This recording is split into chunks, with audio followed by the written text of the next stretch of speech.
예수님께서 어느 날 제자들을 모아놓고 말을 하는 거예요. 누가복음 6장 44절에 보니까 나무는 각각 그 열매로 아나니 가시나무에서 무화과를 또는 찔레에서 포도를 따지 못하느니라 라는 말씀이었어요. 이거는 나무를 얘기를 하는 게 아니라 사람을 비유하여 얘기하는 겁니다. 좋은 사람이 나쁜 행동을 하지 않고 나쁜 사람이 좋은 행동을 할 수 없다라는 얘기. 없다. 여러분, 불 꺼진 하루는 하루가 아니잖아요. 불빛 없는 등대는 하나의 흉물에 불과합니다. 그런 것처럼 우리는 세월의 흐름을 통해서 46년이라고 하는 귀한 시간을 보냈습니다. 그런데 오래된 것은 자랑할 게 아무것도 없습니다. 왜? 다 나이 먹잖아요. 다 나이 먹잖아요. 나이 먹는 것이 자랑이 될 수는 없어요. 그러나 그 기간 동안에 어떻게 살았냐? 무엇을 하고 살았냐? 하나님 앞에는 어땠으면 사람 앞에는 어떻게 살았냐? 가정과 사회에서 어떻게 살았냐 하는 것을 점검해 본다면 늘 새로워질 수 있습니다. 성경은 우리에게 이렇게 얘기를 합니다. 너희는 그리스도 안에 새로운 피조물이라 이전 것은 지나갔으니 보라 새 것이 되었도다 라고 얘기를 했습니다. 그러면 예수 그리스도의 보혈로 정결함을 입어가지고 구원받은 우리의 삶이 변화된 게 뭐냐 이죠. 한번 돌아봐야 돼. 그런데 우리는 예수님의 말씀을 생각하는 이 사도들을 아무도 감당 못했어요. 사람들이 예수님의 그 모든 사역을 지우고 예수님을 없이 하려고 십자가에 달아서 죽였지만 예수님 하나님의 능력으로 부활해가지고 성천하셨잖아요. 성천하기 전에 예수님께서 제자들에게 너희는 예루살렘을 떠나지 말고 하나님의 약속하신 성령을 기다려라. 그래서 이들이 예수님 말씀 순종하고 예루살렘 떠나지 않고 마가의 다락방에 모여가지고 막 기도를 해요. 그랬더니 120문도가 거기에서 성령을 받습니다. 성령을 받게 되니까 변화를 체험하는 거예요. 생각의 변화가 생겨요. 담력이 생겼어요. 언어의 변화가 생겼어요. 지식과 지혜와 가치관의 변화가 생겼어요. 그래서 나가서 예수님이 구주라고 하는 걸 전했습니다. 그리고 그들은 또 시간을 정해놓고 성전에서 늘 기도하기를 힘써 왔습니다. 그런데 이들이 복음 전하면서 기도하려고 가는 길에 나면서부터 한 번도 걸어보지 못한 안진뱅이를 갖다 놨지. 그 거리는 자기 일할 수 없기 때문에 기도하러 떠나드는 그들에게 뭔가 좀 얻어야 먹고 살잖아요. 그걸 하니까 베드로와 요한이 그를 향하여 봅니다. 은과 금은 내게 없거니와 내게 있는 것으로 너에게 주노니 나사렛 예수 이름으로 걸어라. 걸어라. 하고 손을 잡아 일으키니까 뻗이 일어났어요. 걷기도 하고 뛰기도 하면서 막 좋아했어요. 그 광경을 본 예루살렘의 사람들이 그냥 베드로와 요한과 성도들의 그 사역과 그들이 전한 복음에 관심이 있어가지고 모여들기 시작을 했습니다. 여러분 그때만 아니라 지금도 그러잖아요. 여러분이 중병이 걸렸는데 어떤 의사를 만났다, 어떤 병원에 가 치료를 받았다고 해보세요. 그 병원으로 막 몰려가잖아요. 그 사람 만나려고 찾아가잖아요. 그런 것처럼 이 불치병에 고침받는 걸 보고 많은 사람들이 베드로와 요한의 말에 비중을 두고 경청을 하다가 보니까 수많은 사람들이 모였더라고요. 그러니 박해하는 사람들, 예수님을 십자가에 달은 그 사람들이 큰일 났어요. 왜? 저 사람들의 사역을 막지 아니하면 자기들이 흉악한 죄인이 된다는 걸 생각을 하고 그들을 불러다가 말합니다. 사도행전 4장 18절에 보면 나와요. 그들을 불러, 그들은 누굽니까? 사도들, 복음 전하는 사람들이에요. 경고하여 도무지 예수님의 이름으로 말하지도 말고 가르치지도 말라. 왜요? 복음이 전파되게 되면 변화가 오는 거예요. 독재하고 싶은 사람들은 종교를 무시하는 거예요. 신앙생활 하지 마라, 종교 색깔 내지 말라, 기도하지 마라, 복음설 하지 마라 그러잖아요. 교회 세우지 말라, 예배 드리지 말라 그러는 거예요. 왜? 어둠의 세력이 하는 말이에요. 그 말을 들은 베드로와 요한이 대답을 합니다. 하나님 앞에서 너희 말 듣는 것이 하나님의 말씀 듣는 것보다 옳은가 판단하라 라는 얘기를 해. 판단하라. 우리가 보고 들은 것을 말하지 아니할 수 없다. 그들의 권력에 위협에 눌리지 않았어요. 감당을 못하는 거예요. 사도들은 이렇게 강했습니다.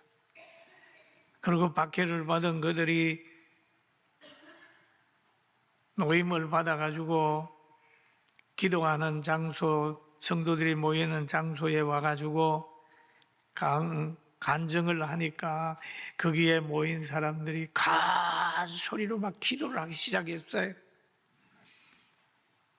그 기도 내용 중에 보면은 손을 내밀어 병을 낫게 하옵시고 표적과 기사가 거룩한 종 예수의 이름으로 이루어지게 하옵소서. 예수님의 이름으로 전하지 못하게 하니까 이쪽에서 기도하면서 예수님의 이름으로 더 능력이 나타나게 하소서. 그렇게 지금 기도를 하고 있습니다. 빌기를 다함에 모인 곳이 진동하더니 무리가 다 성령이 충만하여 담대히 하나님의 말씀을 전하니라.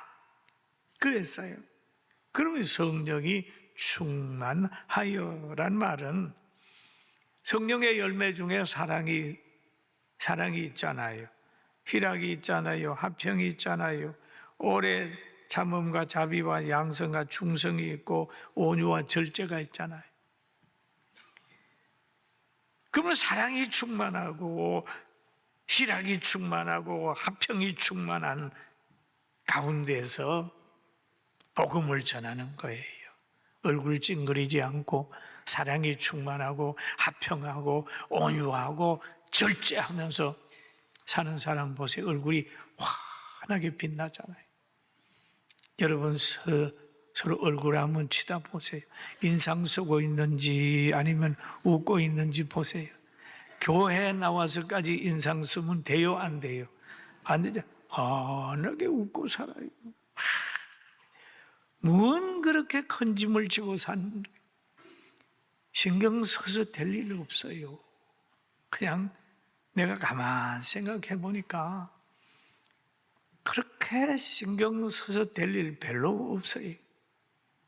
여러분 하나님께 다 맡기고 찬양하면서 감사하며 삽시다. 할렐루야. 아멘.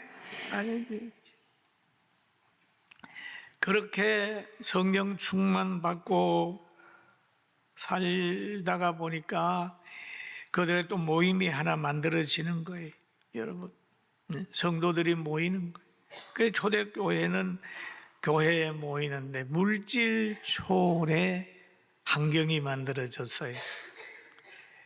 돈 있는 사람은 돈을 내놓고 사도들 발 앞에 갖다 놓으니까 필요에 따라 다 가져가는 거예요.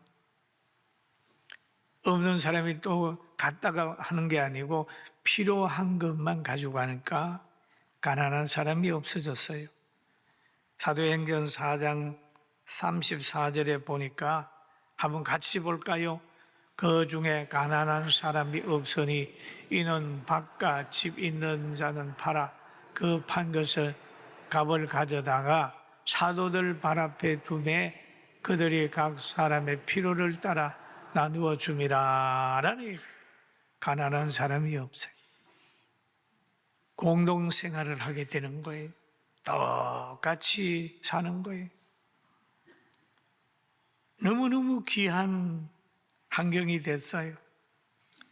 그런데 그 중에 어떤 사람이 있어요. 또 구브로에서 난 레위 사람이 있는데 이름이 요셉이라는 사람이 있는데 이 사람도 땅을 팔아가지고 이제 밭을 팔아가지고 그 값을 사도들 발 앞에 갖다 놨어요. 그러니까 그 초대교회 하나의 공동체는 가난한 사람이었고 풍요로웠습니다. 풍요로웠어요. 그러니까 헌신하는 사람이 존경받고 사랑받고 귀하게 여김 받잖아요. 이 환경을 보고 영향을 받은 사람이 있어요. 아, 나도 모든 사람들에게 좀 인정 좀 받아 봐야 되겠다. 그런 생각을 한 사람이 있는데 아나니아와 삽비라도 자기가 있는 땅을 팔아가지고 이제 그 베드로 앞에 갖다 놓으려고 가는 거예요. 그런데 땅을 팔고 나니까 욕심이 들어오는 거예요. 욕심이 들어오니 얼마를 딱 꼽으신 다음에 베드로 앞에 딱 땅 판 걸 갖다 놓는 거예요. 그 베드로가 가만히 보니까 제 순수하지가 않아요. 성경이 이렇게 말하잖아요. 사탄이 내 마음에 가득하여 너가 성령을 속이고 땅값 얼마를 감추었느냐. 여기에 보면 사탄의 마음이 가득하고 성령을 속이면서도 사람 보기에는 헌신한 것처럼 보인다는 거예요. 그렇잖아요. 누가 보면 아이고 저 사람 그 땅 팔아가지고 갖다 바쳤네 보이는 거예요. 그럼 사탄은 가득한 거예요. 목적이 성령의 감동을 한 것이 아니라 그 행위로 인하여 자기도 모든 사람 앞에서 존경받고 싶다는 생각이 들어간 거예요.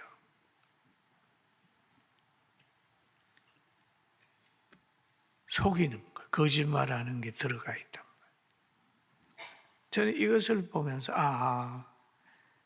세상에서는 순수하지 못한 사람들을 보면 하나님도 없으면서 사람들에게 뭔가를 마음을 얻으려고 보이기 위해서 하는 부분들이 있겠구나.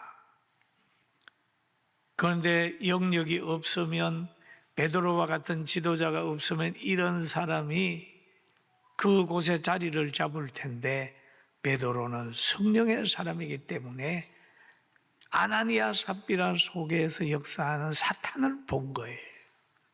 이 사탄이 초대교회도 자리 잡을 뻔했는데 베드로가 쫓아내버려요.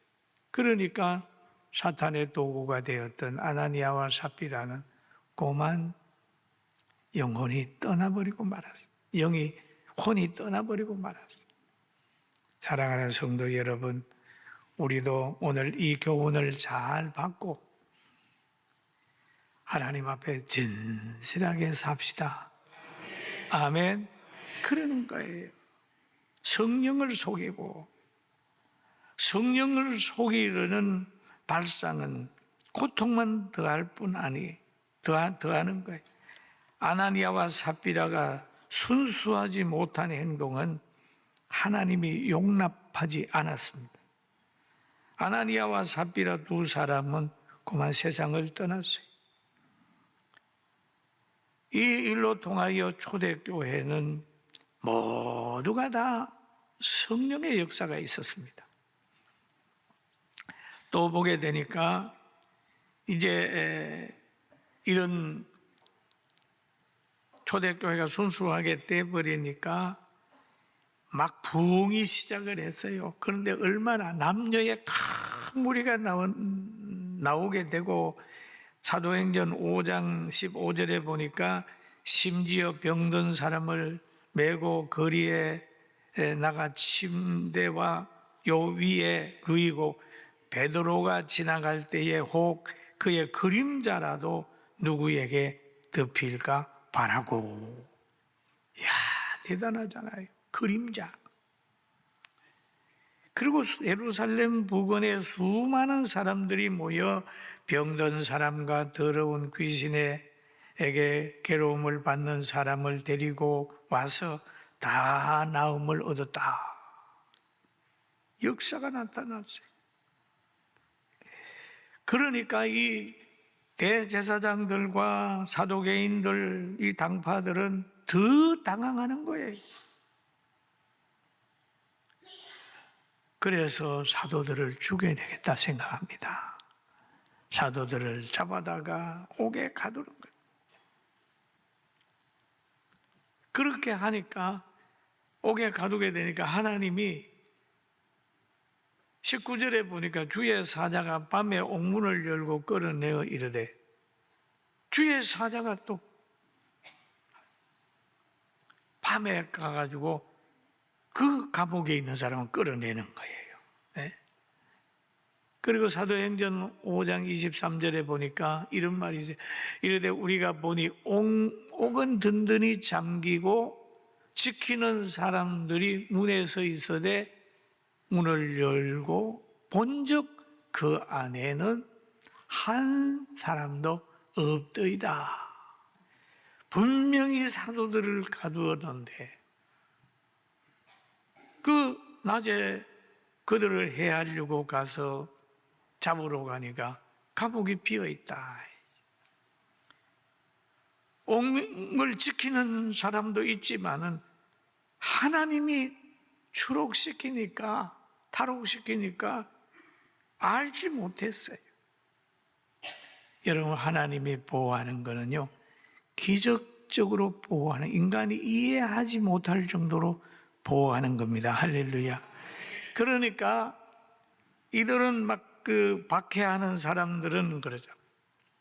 사도들을 박해를 하고 죽이려고 계획을 막 세우니까 그 중에 한 사람이 있었습니다. 누가? 그 시대에 존경받는 한 분이 계셨어요. 존경받는 분이 계셨는데 여기에 그분이 그럽니다. 사도들을 다 나가게 한 다음에 그 바리새인과 제사장들에게 이 가말리엘 율법교사가 말을 하는 거예요. 여러분, 사도들에게 함부로 하지 마세요. 사도들을 대하여 조심하십시오. 그러면서 과거의 역사를 얘기하면서 현재를 설명하는 거예요. 과거에 드다라고 하는 사람이 스스로 선전하여 400명이나 따르게 했다. 그런데 그가 죽으니까 다 흩어졌다. 그 다음에 갈릴리 유다라고 하는 사람이 백성들을 깨워 자기를 따르게 하였지만은 그가 망한 적 다 흩어졌다. 그러면서 하는 말이 사람에게서 난 것은 무너지지만, 사람에게서 나는 것은 무너집니다. 다 무너집니다. 막 한때 전도관도 뭐 대단했지만은 무너졌어요. 통일교회도 내가 보니 무너지고 있어요.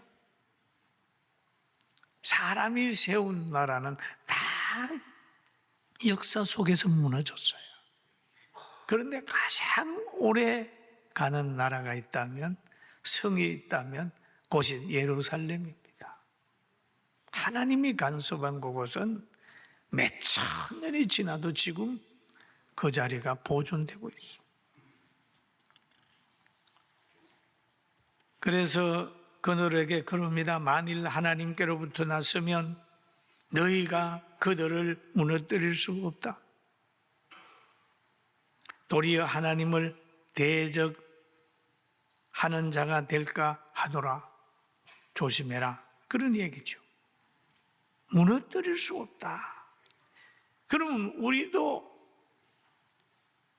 하나님께서는 쓰면 우리의 모든 사역도 무너지는. 기독교 보세요.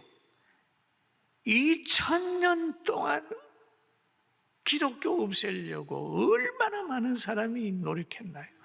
예수님을 십자가에 죽이고 사도 바울도 순교시키고 베드로도 순교시키고, 얼마나 우리나라에 들어올 때도 마찬가지예요. 우리도 얼마나 박해를 받아요. 안 없어져요. 절대 기독교는 안 없어져서 지금 세계 최고의 종교가 됐잖아요. 왜 안 무너지느냐 하면 성령이 붙들고 있기 때문에 안 무너지는데, 사도행전 5장 41절에 그럽니다. 사도들은 그 이름을 위하여 능력받는 일에 합당한 자로 여기심을 기뻐하면서 공의 앞을 떠나니라. 박해해도 기죽지 않고 합당하게 생각하고 즐거워한. 베드로전서에도 보니까 부당하게 고난을 받아도 하나님을 생각함으로 슬픔을 참으면 이런 아름다운 것이다. 그들이 날마다 성전에 있든지 집에 있든지 예수 그리스도를 가르침과 전도하기를 그치지 아니했다라고 얘기를 하잖아요. 사랑하는 성도 여러분, 절대 여러분은 무너지지 않습니다. 아멘. 교회도 무너지지 않고 예수님을 앞세우고 가는 곳에는 풍랑이 와도 문제가 없어요. 성령이 함께 하게 되면 어떤 세력이 온다 할지라도 문제가 없어요. 우리는 예수님을 구주로 믿고 나아가야 합니다. 왜 안 무너집니까?